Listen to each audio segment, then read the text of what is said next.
안녕하세요.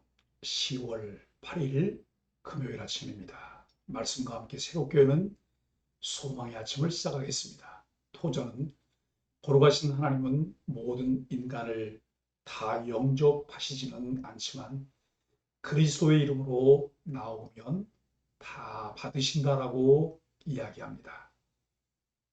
오늘 출애굽기 19장 16절로 25절까지 말씀을 본문으로 하여 걸어가신 하나님과 죄인의 간격, 구원의 길이신 그리스도라고 하는 주제로 함께 말씀을 나누기를 원합니다.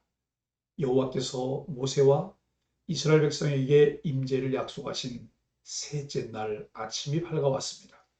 우레와 번개 그리고 시내산 정상을 뒤덮은 빽빽한 구름은 여호와의 임재가 임박했음을 알리는 전조들입니다. 드디어 나팔 소리가 매우 크게 울립니다. 그것을 신호로 모세는 여호와의 강림을 맞이하기 위해 이스라엘 백성을 이끌고 산 기슭로 나아갑니다. 시내산의 연기가 자욱해지더니 마침내 불 가운데 여호와께서 강림하십니다. 하늘과 땅이 맞닿는 역사적 순간입니다.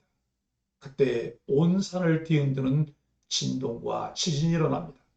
이렇게 시내산에 강림하신 여호와께서는 모세를 산 정상으로 다시금 부르십니다.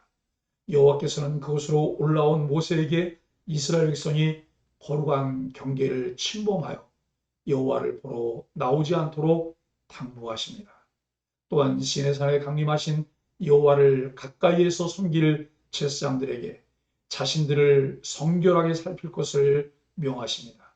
모세는 산 주위에 경계를 세워 산을 걸어가게 했으며 백성 역시 산 정상 가까이로 오르지 못하게 했음을 말씀드립니다. 이에 여호와께서는 모세에게 산을 내려가되 다음에는 아론과 함께 올라올 것을 명하십니다. 모세는 산을 내려와 여호와께서 하신 모든 말씀을 이스라엘 자손에게 그대로 전하여 알립니다. 거룩한 나라 하나님의 소유된 백성으로 이스라엘은 하나님과 언약을 맺음으로 새로운 지위와 정체성을 얻게 되었습니다. 그러나 그러려면 하나님과 만나야 되는데 이는 너무 많은 위험이 따르는 일이었습니다. 이제 이스라엘은 어떻게 이 위험을 극복하여 하나님 앞에 설 수 있느냐라는 과제가 주어졌습니다. 드디어 약속한 셋째 날 아침이 되었고 하나님의 임재를 나타내는 우레와 번개와 빽빽한 구름이 산 위에 나타납니다. 그리고 나팔 소리가 크게 울리는데 이 나팔 소리 앞에서 이스라엘 백성이 모두 두려워 떱니다. 온 산도 진동합니다. 이 나팔 소리는 하나님의 음성을 상징적으로 나타내는 것으로 그 앞에 만물이 다 두려워하는 모습이 본문에 잘 드러나 있습니다. 모세는 백성을 거느리고 신에서 나와 산깃을 즉 하나님이 임시 성소로 삼으신 시내산 앞에 서고 하나님도 시내산에서 불 가운데 강림하십니다. 드디어 하나님과 이스라엘의 만남이 이루어진 것입니다. 그런데 이 만남은 상당히 위험해 보입니다. 거룩하신 하나님과 죄악으로 더럽혀진 인간이 만나 소통하기 위해서는 이 문제를 반드시 해결해야만 했습니다. 이후 주어진 율법은 결국 사람이 하나님 앞에 설 수 있기 위해 무엇을 갖추어야 하는지를 알려줍니다. 아직 성막이 만들어지기 전이었기 때문에 하나님은 시내산 꼭대기를 지성소로 삼으시고 그곳에 강림하신 후에 모세를 부르십니다. 모세는 마치 대제사장처럼 이스라엘 백성 중에서 유일하게 하나님 앞에 설 수 있는 중보자였습니다.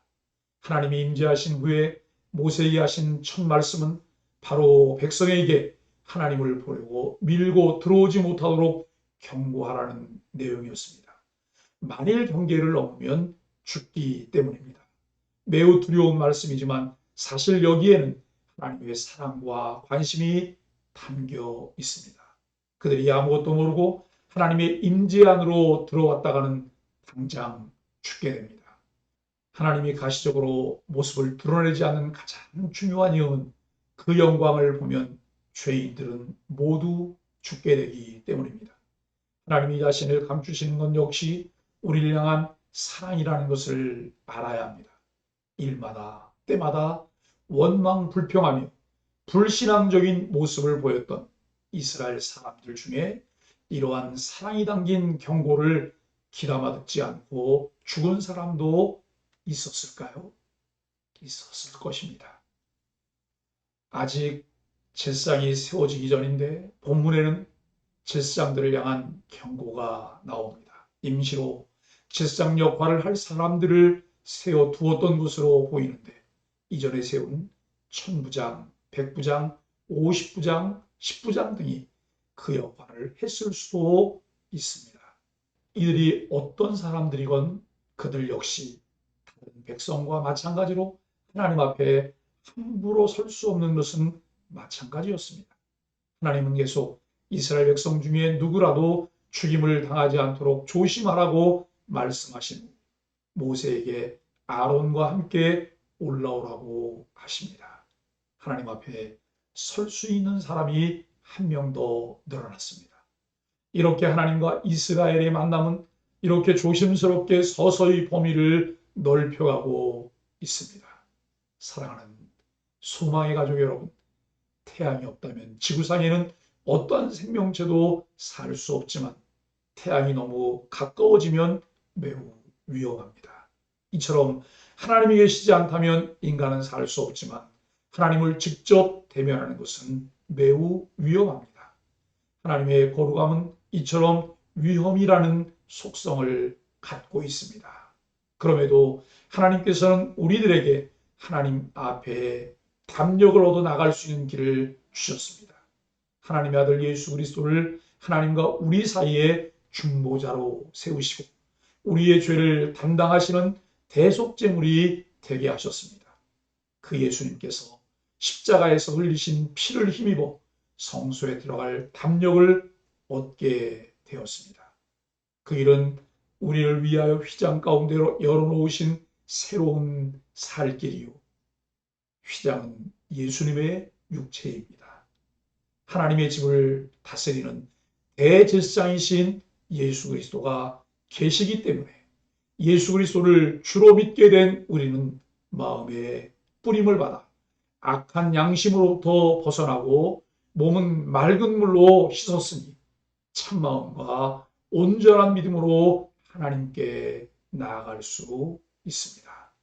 예수님께서는 내가 곧 길이요 진리요 생명이라고 말씀하시며 예수님께만 하나님께 나아갈 수 있는 유일한 길이라 말씀하십니다. 우리 함께 예수님께서 내신 사랑의 길을 지나 담대함으로 하나님께 나아가는 복을 누리게 되길 예수 그리스도의 이름으로 간절히 축복합니다. 함께 기도하겠습니다. 거룩하신 하나님의 임재 앞에 나아가기 위해 두렵고 떨림으로 몸과 마음을 정결하게 함을 깨닫습니다. 우리의 생각과 감정 가운데 하나님의 뜻에 맞지 않는 모든 것을 성령의 빛으로 밝히 드러내 주소서. 중보자이신 예수님을 의지하며 하나님께 나아갈 수 있는 담력을 주셨으니 날마다 하나님과 친밀한 교제를 나누게 하여 주옵소서. 예수님의 이름으로 간절히 기도합니다. 아멘.